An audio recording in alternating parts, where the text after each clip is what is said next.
Hello everyone and welcome back to Let's Play Guacamelee 2. In the last one we started off the game and ended off here in the middle of the Jade Temple. And now we're going to continue on. And also, yeah, it's not been very long, has it? Over the time that I was gone, I missed like 2 or 3 different celebratory moments that we usually use for this channel. So you're just getting them all within a week, essentially. In fact, I've actually even delayed the upload of the first part until I can have the second and third ones recorded.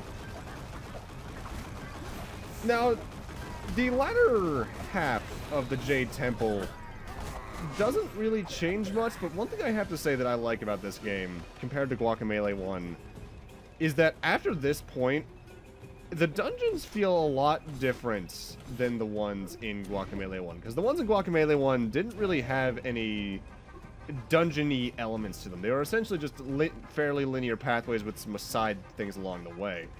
Don't get me wrong, these are fairly linear too, but they actually feel more like actual dungeons at times.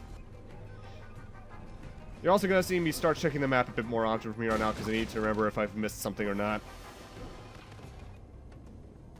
Honestly, out of like Metroid likes, the Guacamelee games probably have one of my favorite map types I've ever seen, just because I think it reveals itself in a good enough way, but the fact that it hints towards something that might be nearby in the case you just barely brush by something is really helpful. Because even though I love Metroid, there's always going to be those moments where you miss the room with the dot in it because you didn't go into it, and therefore you missed the item that you may have wanted to get on your first playthrough. Hell, I'm wondering how the hell Prime 4, whenever that gets released, is still going to do its map system. It's probably still going to be the same thing as Primes 1 through 3, but what are they going to add to it? Also, Guacamelee 2's soundtrack is great. I can't tell if it's better or worse than Guacamelee 1's. I think they're about as memorable. But Guacamelee 2 has quite a bit more variation in its melodies compared to the first game. Because while the first game had a lot of melodies too, don't get me wrong, there were a couple areas that just used the same melody with some different instrumentations, if I'm recalling correctly. 2 doesn't have that as much from my memory, but also I'm just played it more often. Ultimately speaking, Guacamelee's soundtrack is not the main appeal, though. It's just meant to be mostly atmospheric for the aesthetic. Secret ingredient, secret guacamole? Well, you didn't hear it from me, but it's mango. Just headshot it. Chop the cubes off into your guac, and bam. I think I mentioned it last word, but I do love that little... not even really a side plot, just a little ongoing joke that every single Olmec you talk to gives you a new potential secret ingredient. I don't know why, I just find that incredibly charming. Also, you've seen it before as well, but at certain points in the Jade Temple, you actually can travel upwards a bit to come destroy a Rooster Uppercut block, at which point you'll actually be able to access farther up in the dungeon. And the background actually of those rooms gives you a pretty good gauge of how far into the dungeon you are, because in the background is the body of that skeleton dude who really likes to make jokes. Since right there we were in the pelvis, you could probably make a good estimate that we're about 3/4 of the way through the dungeon, and that's fairly accurate. Now, something I should say is, don't get used to purple and white projectiles being the big thing to avoid, because it's gonna get worse with the new mechanic to this game that we'll see in a little bit. I think maybe in the next 10 minutes is when it first shows its ugly face.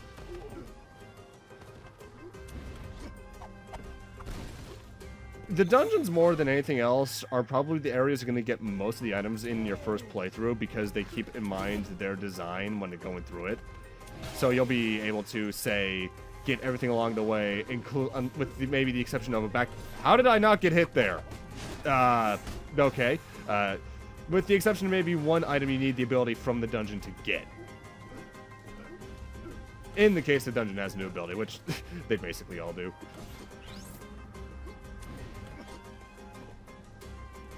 It's odd at times, but sometimes Guacamelee, both of the games, but 2 especially, feels less like a true Metroidvania, but also like a puzzle platformer and how they want you to go about solving the little platforming challenges. Maybe just because of how many side little platforming challenges there are in the series, but it really feels like that. And honestly, it's satisfying to do. Because I think I mentioned this briefly in the first game as well, just because I was gushing over parts of it. But Guacamelee and Juan everything in these games just controls so well. It's a bit loose feeling at first when you get certain abilities, As in, like, when you get a new ability, it takes some time to get used to it, but he just controls so smoothly. Either way, we have a split path here. Progress is to the left, but to the right is the introduction of my least favorite part of the game. These red projectiles are going to be all over the place from here on out. What's special about them compared to the blue and white ones? Or the purple and white ones? You can't dodge purple and white ones, but red ones are instant kill. Anything that's red in this game you want to avoid. Red spikes, red lasers, lava, it'll all kill you in one shot. And it will send you immediately back to the last checkpoint. Usually platforming challenges like this are generous enough where there's a checkpoint in the room itself. But during platforming challenges, and particularly some lengthier ones for some secret goodies later on, you're gonna learn to hate anything the color red. I like the idea of it, I just think they got a bit too crazy with it in the game a bit too quickly. More on that later. Also, I'm electing to take on these wrestlers one by one rather than both, because God, I hate having undodgeable attacks. Seeing the fighting, though, something I never really brought up in Guacamelee 1 that I find interesting about Metroidvanias is depending on their mechanics, fights can go from just kind of walking left to right, not worrying about anything like it is in Metroid more often than not, to something like this, or I guess technically Castlevania's Mirrors of Fate, where the fights are much more the main mechanic and the Metroidvania-y elements are the side one. Because the platforming and the fighting in this game is without a doubt the main focus. There's very little Metroid in these Metroid-likes outside of side pathways to get extra items and, in each game's case, the best ending. Because Guacamelee 1 does have, Guacamelee 2 rather, does have multiple endings. I'll be getting the best ending during this LP. Unfortunately, like in the first game, that can entail some stuff. I'll be real, I don't know exactly why they gave you the elevating walls here, because they die pretty quickly, and even then you could just jump over him just from jumping on the wall anyway.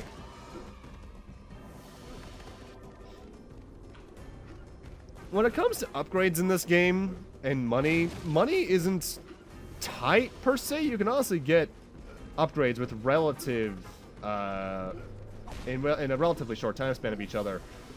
It's just the fact that sometimes the money can be a bit expensive later on. Later on, abilities can cost quite a bit more than early ones. Like, I want to say the final ability for multiple of the training types costs over 4,000? At the same time, though, you just get more money naturally as the game progresses.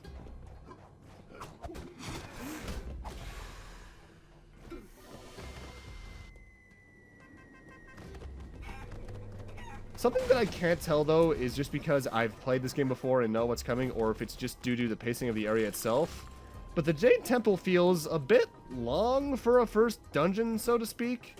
But then you realize in these games, dungeons aren't normal dungeons, they're essentially just extra levels in a relatively short game. Because these games aren't, like, RPGs, obviously. They're... I want to say my first playthrough of Guacamelee 2 was about 8 hours long. So they gotta make each area count, I guess. Also, when it comes to doing the requirements to unlock the abilities for purchase, for the most part, they go down pretty quickly. That's just stuff you'll probably be doing naturally through the game anyway.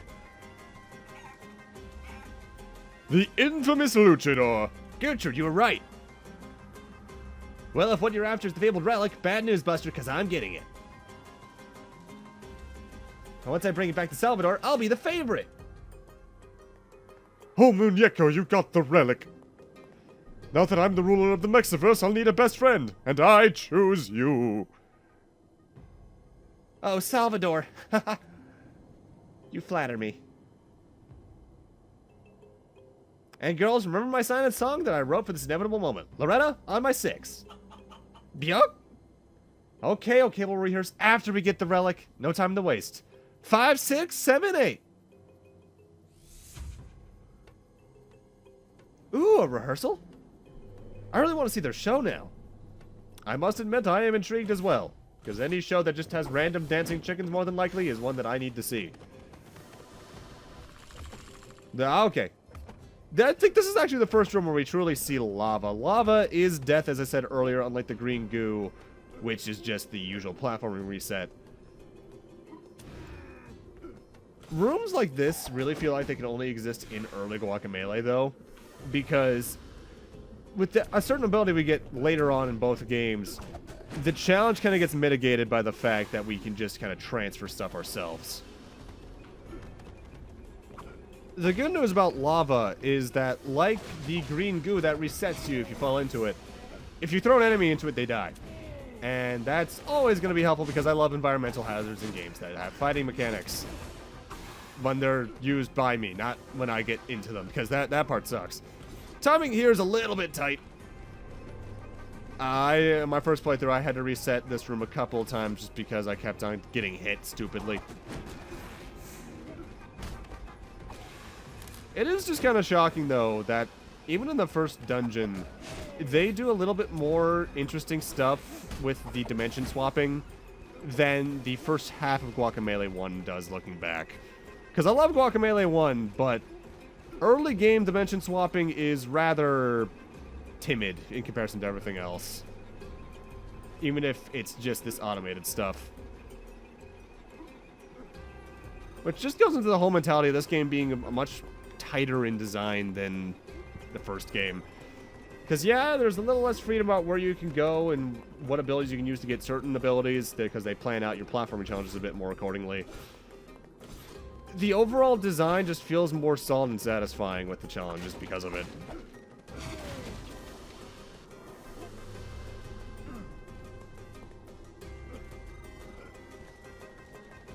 Feel like rooms like this go on a little bit too long, though. But again, I guess they're probably trying to make sure you get these mechanics baked into your head because you're going to be encountering them for more or less the rest of the game. Lava's going to be there a lot. Dimension swapping, no shit, Sherlock. So on and so forth. Ooh, a side pathway. Alright, this one took me a little bit to get right my first playthrough. Just because these little platforms do go back down after a while, and this particular set of jumps right here, I just couldn't get done right for some reason. You can even see some shades of that right now. Thankfully, again, due to Juan's controls and the very limited moveset we have at this point, because they want you to be able to clear this first run through the area, you can get through it fairly simply after enough trial and error. It's all about different timings, really. Also, when it comes to editing out failed attempts of areas like this, how it'll go will largely depend on how the little side challenge itself works. If it's one where if you fail, you die, like in the one with the first red orbs we saw about 4 or 5 minutes ago now, I'll edit out failed attempts at that if there's no little checkpoints along the way in it. However, ones like this where they just kind of reset me to the previous little portion of the section, I see no worry in just having the footage run until I get it. And here we get a little special something. A new costume, Katrina. I want to say that's the first new costume we've gotten. New costumes in this game are a bit odd. Juan and Tostada each get 3 returning skins from Guacamelee 1. But I don't think there are anything beyond aesthetic differences for theirs. The big differences in costumes come to the other playable characters, because if you check the screen, there are some very familiar looking silhouettes that you can now play as once you unlock them. Just that some of them take a while to unlock. Hold on! I've always wanted to try something. Take a hike, squatters!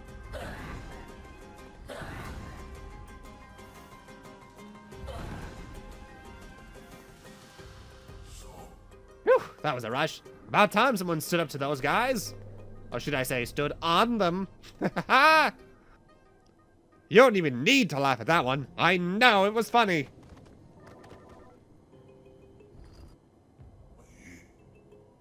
Just kidding. Had you go on for a second, didn't I? I saw that coming so hard in my first playthrough, but still, it made me laugh. It smells like dancing and cheap cologne in here. We must be close. Well, there's a door here, so I think you're correct, Tostada. Weirdly enough, most of the boss fights in this game happen in little separate side areas like this. I don't know why. Harmony Squawk! Who's that? Who's that? Who's that? Who's that? Who's that? Who's that? It's me! El Muñeco! Great job, girls. Down, remember, it's strut, strut, peck, strut, not strut, peck, strut, strut. Loretta, love that zest. But you gotta come in on the end, two and, not the two. Gertrude, you are perfect. Now take 5. Time to show this luchador some tricks. First boss fight of the game against El Muñeco, and my god, the boss fights in this game are great. And that they actually have a bit of a challenge compared to the first game. El Muñeco loves to teleport all over the place like he's Dracula and then throw some projectiles at you. However, you can either dodge them outright or use the little platforms to dodge through them immediately. He also likes to do this. And then fire chickens from the ceiling.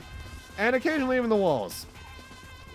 Early on, these chicken patterns are going to be fairly easy to dodge, but later on, they're going to get a bit more complicated.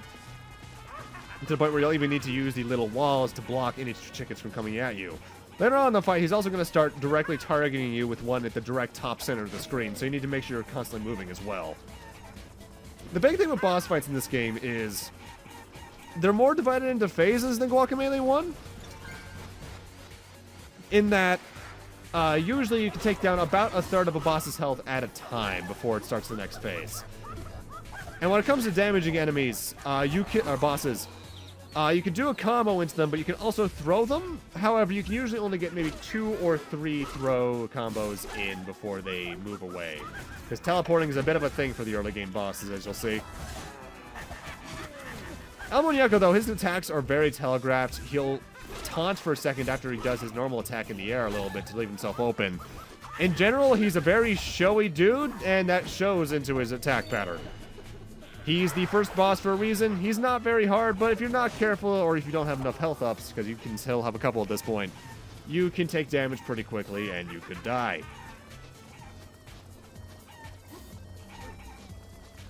Well, that's about it, though. The fight doesn't really change much past the first phase, just getting more complicated. Which I guess is actually good boss design. I'm just used to things either staying the same throughout boss fights, or things getting more and more complicated much more quickly than this. Waka waka indeed. The last third of a boss's health bar is generally the fastest to go by just because you already understand the patterns by that point. It's just a matter of actually getting to them.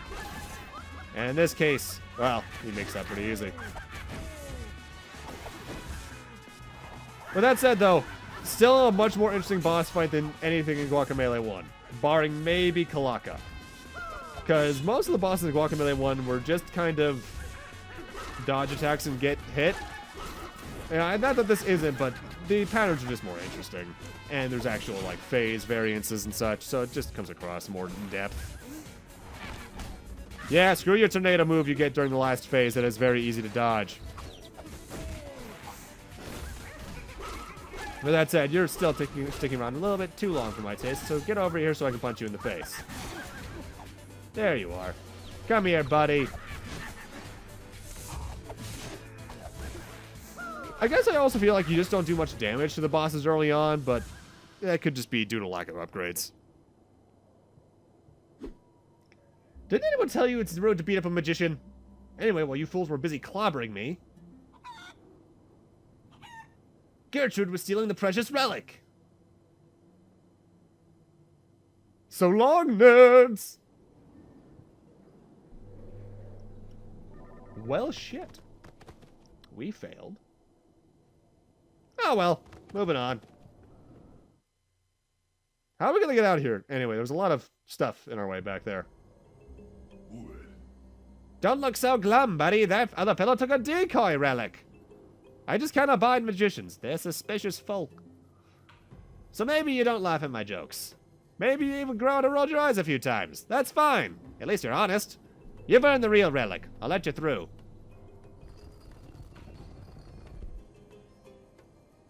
Oh, that's embarrassing. I seem to be stuck. Just a rigor mortis flare-up. It'll pass in a few hours. Probably. We cannot afford to delay, traveler. Who? I bestow upon you the power of Pollo. May it aid you in your quest. Do not be afraid. Alright, we got chicken power back. Peck the grains of truth and justice, and perhaps we shall meet again. Well, we can now press L1 to turn into a chicken again. Like in the first game, it allows you to get through small platforms. However, there's also added benefits. Now you can actually attack as a chicken. There it is, the Jade Relic.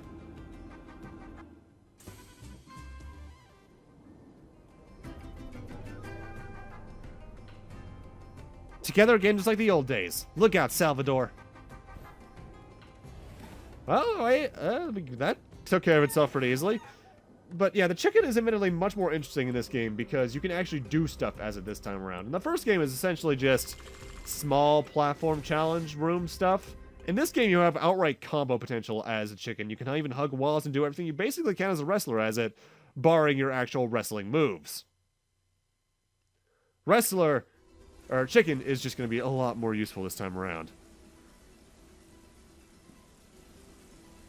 And that dropped us right outside the palace, or the temple somehow. I don't exactly understand why, but okay.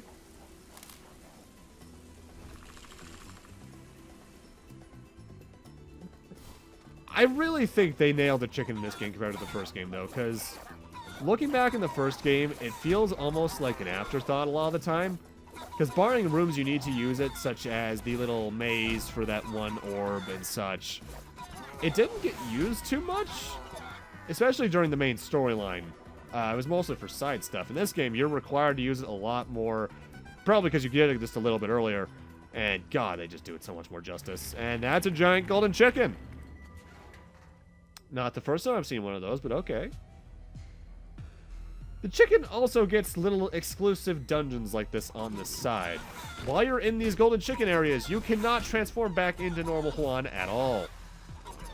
Which is an idea I really like, because in Guacamelee 1, if you use the chicken at all, it didn't feel as notable, so having actual areas devoted to it like this just makes it feel more important. Plus, you're going to be swapping between Juan and chicken, even potentially mid-combo, so this makes really just interesting balances. Chicken controls about as tightly as Juan, too. Is that a Chick-Zoo chat statue? Chickens used to rule the earth 80 years ago when dinosaurs roamed Mexico. Our ancestors mastered the pollo shot technique, used to hunt sharks. Simpler times, traveler. The chicken just also outright gets abilities in this game, which is really cool. Remember, thou shalt be the winner, and not the chicken dinner. The pollo shot is sort of like the rooster uppercut, in that it makes you move diagonally up in a direction. However, it can also be used to shoot yourself diagonally down. It's going to have combo potential. In fact, there's even going to be certain enemies that have purple shields you need to destroy using this technique. And the chicken areas also, whenever you access one, give a good area design tutorial for how to use the ability effectively. Which honestly is probably one of the Guacamelee series' best strengths, is teaching you how to use a new ability, even if you're not outright saying how to use it, because they'll use the level design around you very smartly in order to just carry around the ability. And test out how it could work, how it can work in this situation versus this one, so on and so forth. With that said, though, I talk about combat with the chicken, but for right now, there's not going to be much you can do. You have all the throws and the 1, 2, 3 combo, yeah. But the pollo shot isn't the most useful thing for combat, because enemies need to be right in a certain pattern for you. The most you're going to get use out of combat with the chicken, at least during the first, like, third of the game, if not more, is when you're forced to be a chicken like this. Also, this enemy has way too much health for this point in the game. At least as the chicken, because I don't have the higher moves. Oh, God. Also, you know what's a very minor thing the Guacamelee games get right that a lot of others don't? Low health jingles.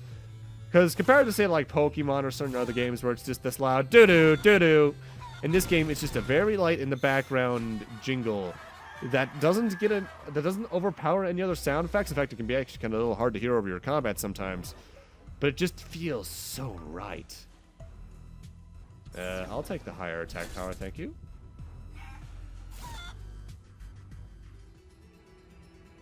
Hello there, zombie chicken. Whoa, you made it out! Countless chickens have gone in there, but you're the first to make it back. I've found heads just like this one all over the world. I wonder if anything happens if you explore them all. A good question. Thankfully, this also gives us a very quick shortcut back to the town, so let's take advantage of that.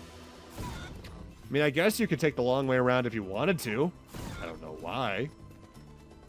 But you could. Ah, you're back already? I barely had time to put the place back together. But I suppose Poncho's bones aren't going to break themselves. Let's step inside. Yeah, Flameface even has tutorials for the chicken abilities, which are very good.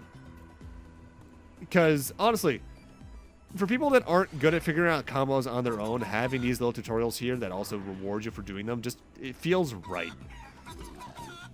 Because maybe it's just due to the fact that you don't get abilities in the same rate you did in the first game, where Combo Chicken you can do 2 or 3 in a row depending on when you went to him. Flameface, he's sparsed in such a way where you'll always find him usually after getting a new ability. This is also where they teach you can use Poyo Shot in tandem like that, which is very handy information to know. Stop wasting my time and come back when you have some new power. Okay, fine. Because I don't think there's ever a single time, barring maybe like the first time you see him, where you have 2 abilities in a row to talk to him to use with. Yeah, I guess let's just go on and talk to the Chivos after I forget what's in this room for a brief second. How you doing, Skeleton? Welcome back, Luchador. How's your hunt for the relics going? Pretty well. Juan, you got the relic. Now hurry, you must bring it to our ally at the Abrija Allegra in Villa Chula. He'll be waiting for you. Though, to get there you'll need the Dash Punch ability, and there's only one known Dash Punch statue left in all of the timelines. Wait, Chiva from the timeline with all of the statues. Yes? Your Chooser statue collection contains the only Dash Punch statue left in all timelines. I'll have to let one take it. It's for the greater good. What? But... Fine. I guess I can spare one of my statues. It's sort of my basement where I keep a comprehensive Chooser statue collection. They're all still complete in box, sealed, and in mint condition. Wash your hands before you enter, alright? Open up the portal to the timeline with all of the statues. Juan, hurry and find the Dash Punch statue. We cannot afford to waste any more time. Okay. Ah, Forest of Chivo. Memories. The weird little Metroid statues and everything. Area's a bit smaller than it used to be, though. Alright, let's grab this thing. We got fresh breath. Okay, maybe... Well, there's multiple statues, so maybe it'll be in the next one we see. That looks big and important. Alright, I can just walk past it? Quick blink! Oh, this is a joke section, isn't it? Yeah, there are a lot of Chooser statues here that just give you complete and total bullshit abilities that are here for comedy's sake. I've never actually not destroyed all of them, so I don't know if something different happens if you don't. That seems like something this game would do, but I just like some of the ideas that they give you, like refreshing naps, breathable mask, houseplant proficiency. Midas Touch sounds like it could actually be useful, and I wish I had perfect name recall. But this is the one that actually has the Dash Punch. They renamed the Dashing Derp Derp, I'm assuming because Derp Derp kind of died off as a meme after 2012. With that said, it's still a very useful ability. It puts you forward a bit, so you can even use it to reach platforms in certain strategies like that. And you can use it in tandem with your jump and the Rooster Uppercut to reach even higher and farther platforms. It's probably going to be the ability I use the most on the ground in combat, just because it's a very simple one to use. You hold towards the enemy and you punch them.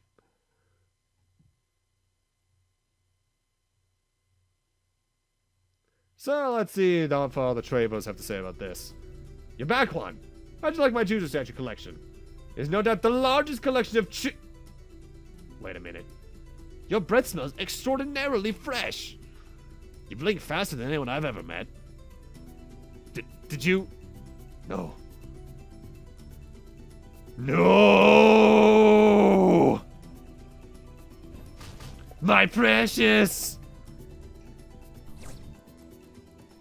I feel bad. Anyway, Swan. Excellent work. Now that you have the dash punch, take the Jade Relic to our ally, the Albrija Allegra in Villa Chula. We'll be in touch. Alright. Let's see what these guys have to say up here. Whew, I'm feeling just sniffly just thinking about all the dust from the timeline with all the statues. Come on, bring me some tissues next time you visit. At least now you have dash punch. Without his collection, you'd probably be stuck here forever. That is a very good point. Also, I didn't bring up last part, but not only do I love that there's like 30 Wei Chivos in the game, but I love that each of them even has a completely different personality and design to them. That's really nice. With that said, it's time for more combo training because dash punch.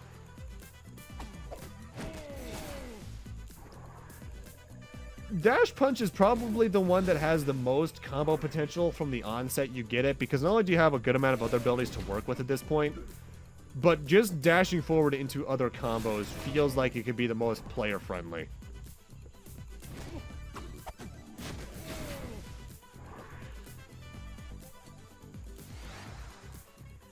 Alright, now let's move on. To get out of the town, we just need to head to the southwest. Oh, hi. Wow, they still make luchadors this small? Oh, and I can tell just from the way you're standing that you wouldn't know a quadruple corkscrew suplex if it landed on your face. You may be able to get by for now just by stumbling through a bit of skeletons, but a guy your size is never going to hack it in the lucha world without technique. Get to the skill screen and we'll start training you on your grappling. We've got some catching up to do. Back from the first game, if I'm recalling correctly, are more in-depth wrestling moves where you can press the B button along with your throws to do more powerful attacks. They're also probably the cheapest abilities in the game, barring the first ones you're supposed to unlock by this point. Don't be surprised if you can get them all within the next hour or hour and a half. Or at least the first levels of them. And briefly stopping my recording later because I had to make sure I didn't run out of hard drive space. We're back.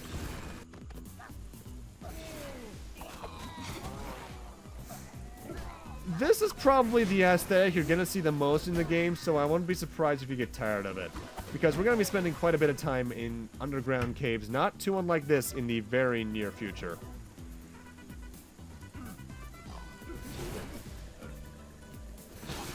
You know, I guess one minor complaint about the game is that I feel like enemies just outright in the platforming sections like that shouldn't have shields. Because I feel like it just bogs down the pace a little bit. But honestly, it's so minor, I really don't care at the same time. Also, these things look weird. I'm sure that'll become important later.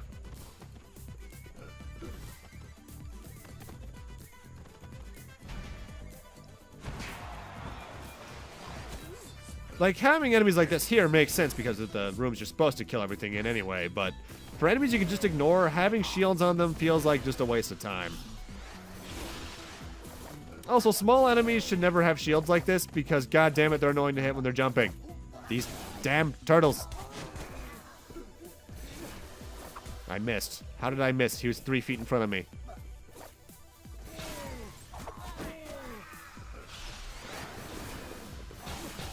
Now, one thing I can't tell if it's just because I played the first game so relatively recently. Because I think that LP got finished this year, didn't it? I don't know. 2019's felt like it's 3 years in one. But I feel like some of the early lucha rooms like that take a bit too long for their point in the game. But I can't tell if that's just because Guacamelee 1's early lucha rooms were shorter than that or not. I think they were, but I can't recall. Because many of them blend together pretty quickly.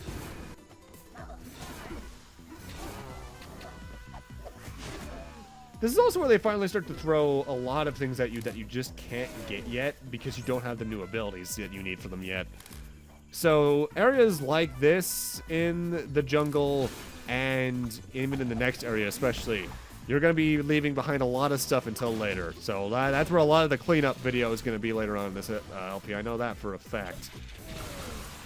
Because many of the areas you can get pretty close to 100%, mostly on your first run through.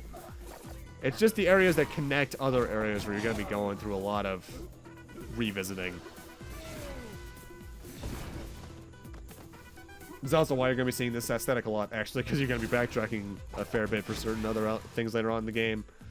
Which is why for this LP I have taken on the mentality of, unless it's like a room or two away, I'm probably going to wait until endgame to do major cleanup for every area.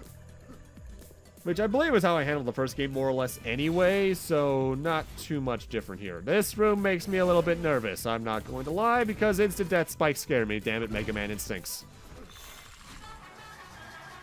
It doesn't help that the death animation when you hit a spike is so sudden. It's not like Mega Man, where you get that brief second of, oh shit, I screwed up, and then whomp, whomp, whomp. No, you touch it, you explode immediately. It actually kind of reminds me a little bit of Gradius 3 of all things, where the death animation is so sudden it still makes me jump to this day.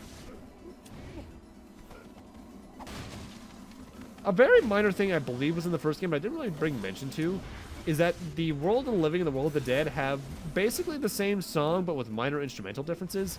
And I love how usually calm the World of the Dead remix is.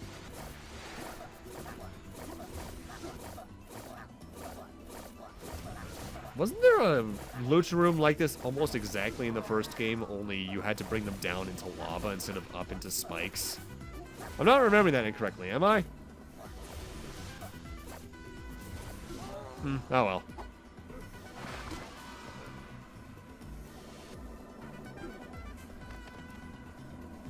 This room gave me some trouble in my first playthrough, but that's because what the little optional thing in it took me a couple more tries than I'd like to admit. My first playthrough of this game wasn't exactly rough, but I definitely did a lot of stupid stuff when it came to the platforming challenges. But I think that's because first-timer mentality, where you're a lot more nervous and you're absorbing the information as it comes in. The first playthrough of any game you do ever is always going to be different than any other playthrough to follow. Which is why there's that whole thing, if you could play any other game for your first time again, what would it be? Which I honestly don't have an answer for that. I'd want to probably say one of the Metroid games, but I honestly don't know. Breath of the Wild was a real wild first experience. But I also really like the first run through 15. Final Fantasy 15, and Final Fantasy 9, and 10. There's a lot of good games that I could play again for the first time and be satisfied. Except Majora's Mask. That game only gets better on playthrough 2 onwards. Oh no, this is the world map screen. I forgot to show this off the last part. It works the same way the first game did. If you haven't visited an area yet, it's grayed out, but if you have, it's orange. However, if you highlight an area and it's gold, that means you've actually found every item in it. So even the temple, the Jade Temple, we have yet to get everything, but that's because there's certain little side things we can't access yet, if I recall correctly. You can also just access every little area's main map from that world map, which is very useful if you're trying to figure out where you may have missed something in another area. Or even where one area connects to another.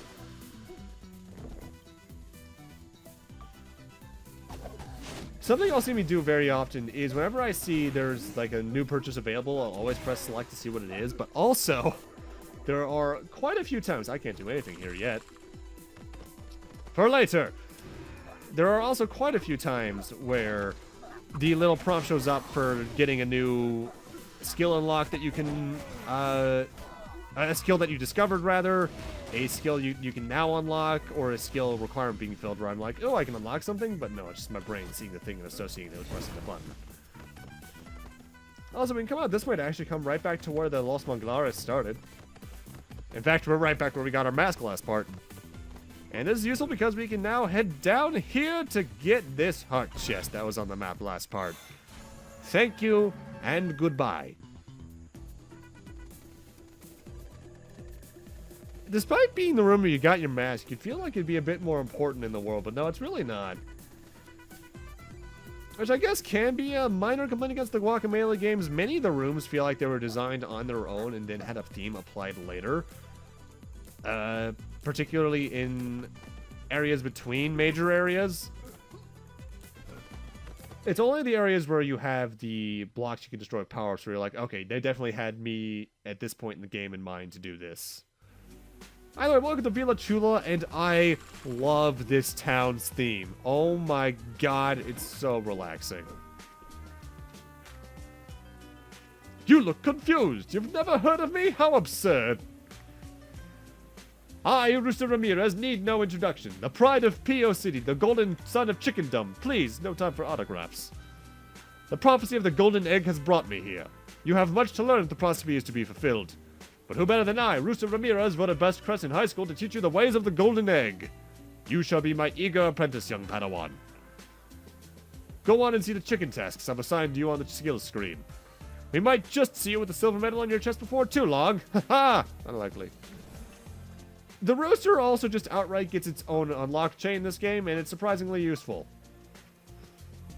And I like the pun on the last ability, impeccable. Haha, I get it. And is that a Katama Shoujo reference? Yeah, there's Reaper Overwatch. That's... I actually don't know what that's a reference to, and this is a lot of things I actually can't access yet. Okay, then. What is that picture? I don't know what that is. It scares me. My basket makes a surprisingly effective parasol, which is helpful because it seems like it never stops raining here. The restaurant is holding its monthly tamale eating contest tonight. Am I competing? You bet your sweet luchador tights. Winner gets free 10 tamales. Wish me luck. Oh, old lady from the first game. Miguel, hurry up. That catering order has to be ready soon. Okay, see you later, old lady. Hi, Sanic. You should drop by the Posada if you have a chance. Okay. Hi, Pokemon. Can't do anything with Fame Face yet. We've been thinking about moving on to a smaller town for when the baby arrives. Not that Villa Chula isn't beautiful, we just think we'd like to settle down somewhere quieter. I don't know, this place seems pretty quiet. Platforming around here can be a bit iffy though when it comes to getting from platform to platform early on, just because the rooftops are fairly specific to get into the hitboxes. Panchito and his band kept me in business for many years. If this is where he'd like to spend his final days, the least I can do is oblige him. Hello, Luchador. Did you come to watch old Panchito perform? Sadly, I am not long for this world, and worst of all, if I'm without my guitar. I let Maria at El Pollo Gordo borrow my guitar, but she hasn't returned it. What will be the point of my next life if I cannot take the joy of music with me? Please, Luchador, can you see if she still has it? Panchito brought me so much joy through his music. I'm happy to care for him through his final days. We've canceled shows for the week, and the backstage is off limits. I'm sure you understand. Alright. We'll talk to that lady later. Man, it's like it never stops raining. I spent like forever making my hair look perfectly disheveled this morning. And the rain just smoothed it right out. Ugh. Teenagers. Either way, our objective is right there, but we're going to continue looking around. There's a mysterious woman who visits from the Badlands sometimes. They say she's some kind of witch or sorceress. That sounds familiar. Huh, nice belt. Everyone loves luchadors now, but I was into them before they were a fashion statement. How about you, Pops? I bet you couldn't uppercut your way out of a wet paper bag. Alright, that looked pretty good, but uppercuts are peak mainstream. But you haven't even heard of the dashing derp derp. Think you could do one? Or do I have to call it a dash punch for you? Okay, you know your groceries, Daddy-O, but luchador isn't a label you wear, it's a way of life. If you're the real deal, then you'll be packing a killer frog slam. I don't have that yet, so I'm just going to move on and ignore you for right now. Have you heard there's a muscular catman staying in the Posada? Wonder who we know like that. When I was a kid, I didn't expect to be playing music for a living. I always thought I'd be pilot giant robots and fight huge space monsters. I wonder if there's any new restaurants in town. Hey, does anyone know about any new restaurants? Sacred guacamole, you say? Well, my secret ingredient is grapefruit juice. Lemon and lime are for cowards. If you're not puckering up, it's not sacred. You know what? I value that train of thought. I like sour stuff. I know that face. I've been seeing these peculiar dark clouds lately. Hopefully it's just weird weather, but I'm having a strange feeling in my gut.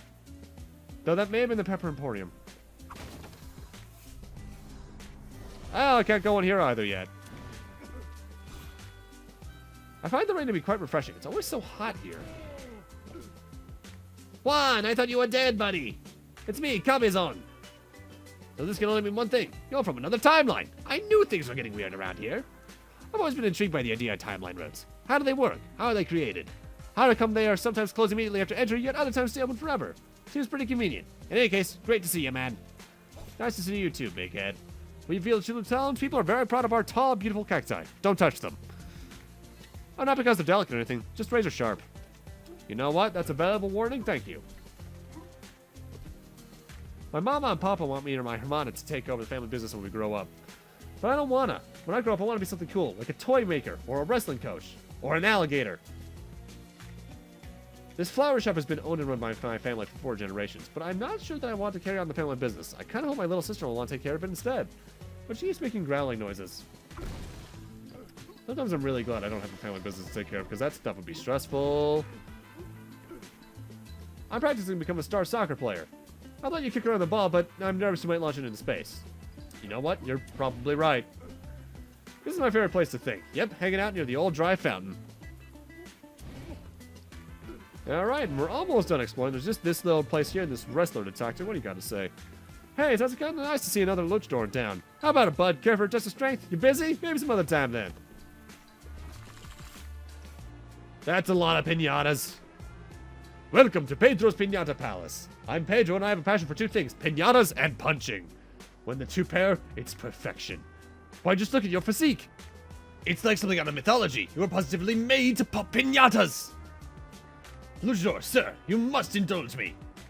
Show me what I love to see more than anything. Pop these piñatas. Okay. One of the weirder side quests, but it's free to use certain speedrunning lingo. Whew. Luchador, we share a passion for smashing. You've made this old man's heart sing. I want you to take what's in this chest. Carry our love of piñatas wherever you go. And that's another costume for us.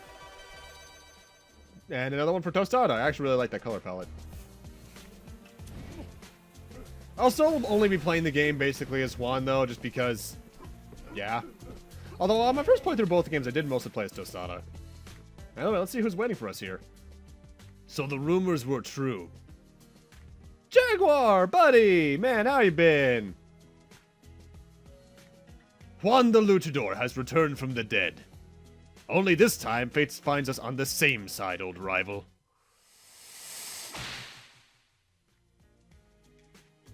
You've done well so far, Juan. I see you brought the Jade Relic. But we can't celebrate yet. We're facing a very dangerous man. Salvador, whose eyes burn like fire. And this timeline, after Kalaka killed you, Salvador defeated him. Salvador's technique was impeccable. But he is no hero. Darkness is overtaking him. The Council of Chivos and I are trying to stop him. Salvador is probably looking for the Obsidian Relic as we speak. Go to the Obsidian Temple, to the Badlands to the west. The Obsidian Relic is somewhere inside the temple. KK, got it. Good luck, Juan, and thank you for delivering the Jade Relic. I promise to keep it safe here. Oh, my legs? I had an unfortunate seeing accident in the Sierra Morena. Otherwise, I'd be fighting by your side, mi amigo. Hurry, Juan, you must now seek out the Obsidian Relic. I'll keep the Jade Relic safe here. No. Opening a bar after an adventure like that probably isn't too bad of a career. There is, I think, an item located in here, but we can't get to that until way later in the game. So with that, let's head on off to the Badlands. As he said, just head west. Have you ever looked at a cactus and wondered, what it'd be like to hug one? No? Oh, me either. Okay, error! You look ready. FYI, the Badlands are just west of here. I could have opened that thing there, but I frankly forgot to. I'll get it when we come back the other way around. Either way, let's head into the... Oh, hi, crocodile. Greetings, Juan. I am White Coco, and you will have need of my sorceries. I can teach you to draw greater power, from your special moves. Complete the tasks on the skill screen. Select yes, and I will show you great power. Yoda? And that's the 5th upgrade she unlocked. They really do throw these into your face pretty quickly, but given how many options you have to progress in the game upgrade-wise at whichever point you want, having them as early as you can is a really good idea. The Badlands is huge. It's the biggest area in the game, bar none. And if you look at that sign, it says Proving Grounds. Up here is DLC. Well, you've proven to be ready for the Proving Grounds. Beyond is an ancient site where luchadors compete for the attention of the gods. We'll see if you can prove yourself worthy. I've never done this before, and I'm not going to be doing it for a while. Not until near end game, just because I do want to show it off. Because unlike the other DLC pack, which is Enemigos, which is more playable characters, that is actually completely new stuff, so I'll take a look at that later. And lucky you all, it'll be my first time doing it, more than likely, so you'll get to see me fail a lot. Hey.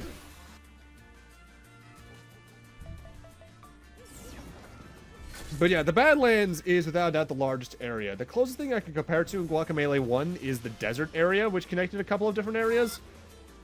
Like 2 or 3 different areas connect directly to the Badlands, and with its size and the abilities you're going to be getting, you're going to be coming back here a lot. With that said, though, it easily has one of the most memorable area themes in the game. I love this track. And now we get a new enemy, fire-throwing skeletons. Fire you can dodge through, but with how it leaves a residue on the ground, you need to be careful about when you're near it, because any bit of that fire can and will hurt you. They also dodge your attacks pretty easily whenever you first approach them, so you need to make sure you have them against a wall if you want an easy kill.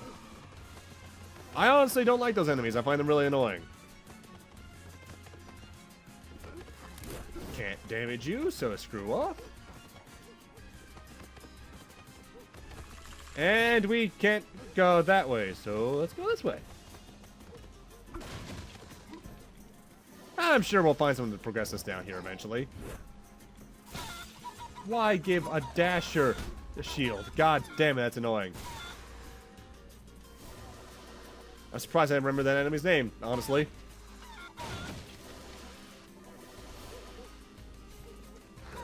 I guess one odd little thing about Guacamelee 2 compared to the first game is that when you're just kind of going from one area to the next and you're not in a major area, the difficulty isn't as consistent as it was in Guacamelee 1.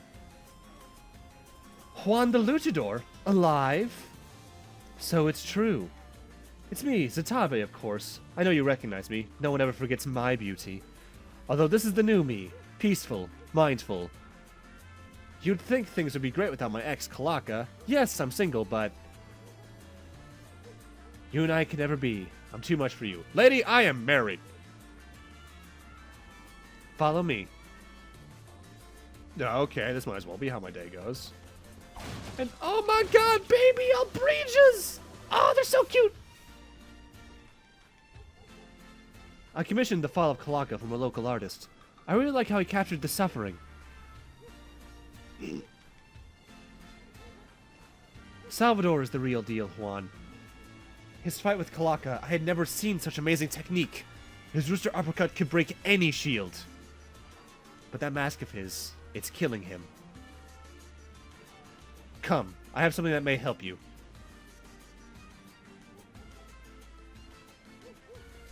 Alright, that is a nice painting, though.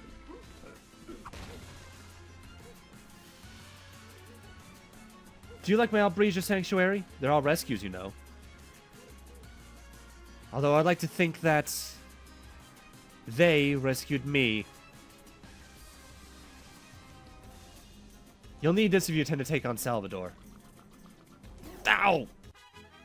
And now we can swap dimensions again. I don't know if you'll actually stand a chance against him, but I wish you the best of luck, Juan. So, like in the first game, we can now switch between the world of the living and the world of the dead at our own whim. This is going to be most of what you do through the rest of the game for puzzle solving. Is doing this in tandem with your various abilities to just make sure you don't fall into pits / spikes and die. With that said, though, it's easily the most helpful thing in your kit, so make sure you always take a look at it every now and then to make sure you don't accidentally miss something. Like in the first game, if something is in one dimension but not in the other, like I said last part, it is marked by sparkling. Enemies in one dimension versus the other can be not damaged, and they are shown in black. What the... I broke the costume chests without beating the arena. Okay. Actually, that makes me wonder, if you technically die at this point in the arena, would you keep that? Because that's not supposed to happen like that, but, I did it anyway, because I'm too good, clearly. No, it's that the hitbox for the dashing punch is a bit larger than you'd think. Also, as just a little thing to do while I'm not doing something, you'll probably often see me either dodge rolling or dimension swapping just for the sake of my hands doing something. Because that's how my hands work. I need to be doing something with them a lot of the time.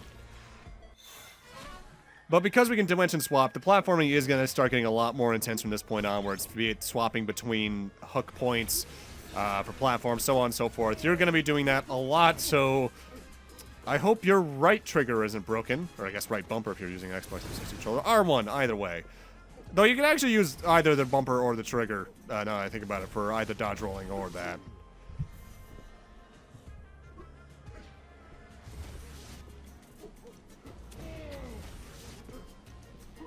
I can't help but wonder, though, given the length and size of some of these areas compared to Guacamelee 1, not only in terms of just, like, the scale of them, but also just how long you're in one area going from one to next, even just during the storyline.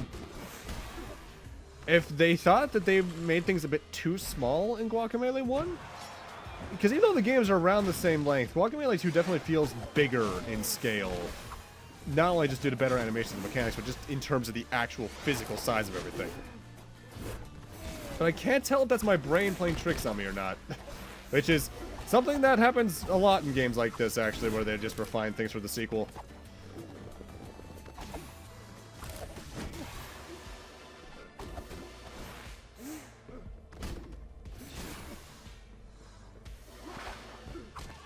Oh, come on. Not placing that in the center is kind of dickish, isn't it? But I will grab the rocket kick. Now, something I do find to be a very nice touch that I think some other games could do with doing sometimes is when you have an upgrade that you can't, that's for an ability you don't have yet, it's actually marked off in question marks, and you need to actually use the ability that you don't have yet in order to access it. Also, even because it's about 2 rooms away, I'm actually going to go out of my way for that money chest a couple rooms back. Just because I can. It's going to save me some time in the long run, maybe, probably, maybe not. Definitely not. This probably would be faster to get on the way back, but oh well.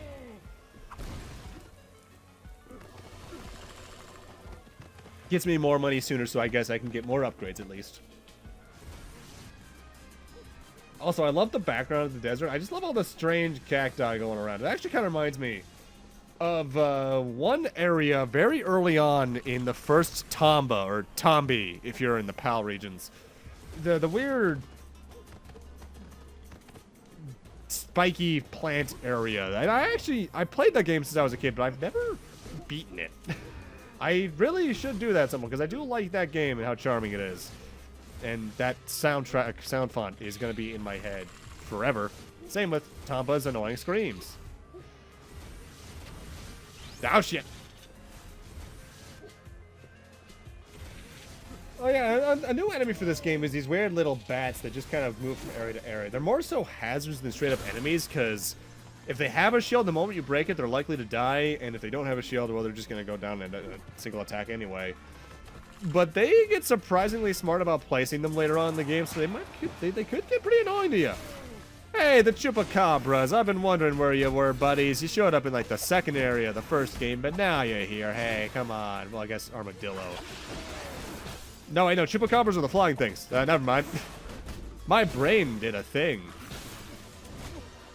Also, very minor visual thing that I don't recall the first game doing, that when you get high enough hit combos, you actually start having some heat build up around you just because you're doing so well, and I like that. Yeah, get in the spikes. Ow! He threw me a bone here! I probably should go to the bottom right path first, but no, I want these things dead. Ow.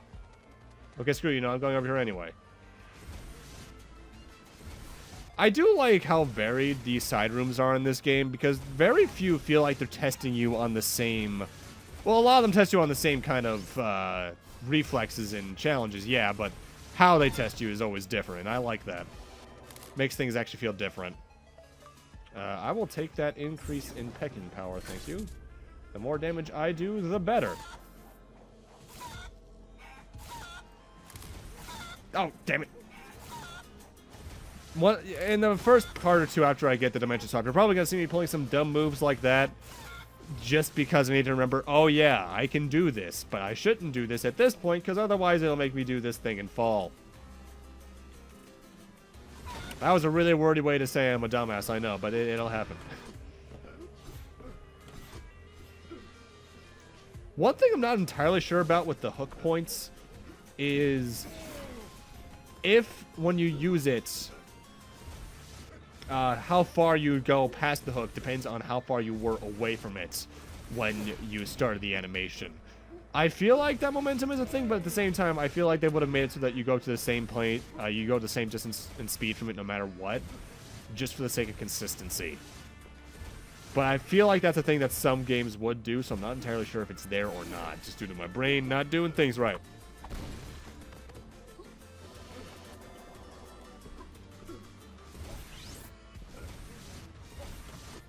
Weird little quirk with the game, by the way, like in the first game. If you get into a little reset patch like that, it'll reset you to whatever dimension and phase you were in beforehand. So if you were a chicken, if you turned into a chicken midair, you'll turn back into wrestler.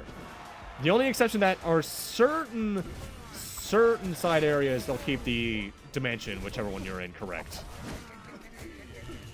And also, you really just had to throw both these big enemies at me? That's kind of rude.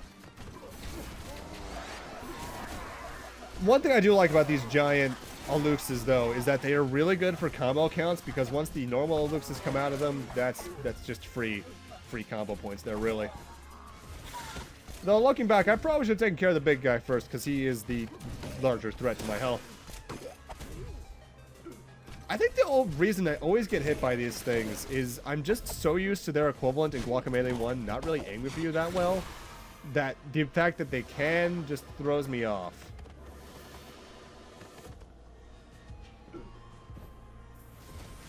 Either way, with that, and me hitting this next checkpoint I'm about to hit in a few moments, I'm going to need to end this off here. Thank you guys for watching. Have a great night. Take care. Thank you so much for sticking around for 210 subscribers, by the way. This is what this particular anniversary celebration is for. I know I'm having 3 in a row, so it doesn't feel as good, but I had to get rid of that backlog somehow. And in part 3, we'll be continuing on in the Badlands, hopefully finding the Obsidian Temple in the progress. See you guys then.